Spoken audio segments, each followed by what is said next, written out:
press. Di ba ito yung cut-in niya? Oo, cut Ito yung in. cut-out. Oo. Ngayon, long press mo to. Mag-adjust ka, long press mo to. Ay, long press yan. Oo. Hanggang lumabas yung ganyan. Oo. Ngayon, pag magpapalit ka, ito, cut-out yan ah. Cut out. Oo. Papalitan mo lang ano yan. Tatas mo Siya mo lang. siya pinindot dito. Hindi ah. Ayan, tatasan mo lang siya pag papalitan mo. Ayan. Yun ang cut out niya. Oo. Ngayon, pag sisip mo siya, ganyan mo lang ulit. Ilan yung kanina? Baby.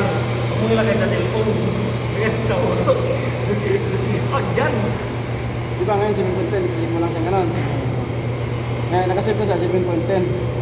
Balik natin sa 7.3, yung dating settings niya, minus ka lang. Tapos 7.3, tapos check mo siya. Check. Ayan. Nakasave na yun. Ayan, nasa 7.3 na. 7.3 na. Oo. Ngayon, pag ibabalik mo sa normal, dito ka lang. Ayan. Ayan. Automatic na yan.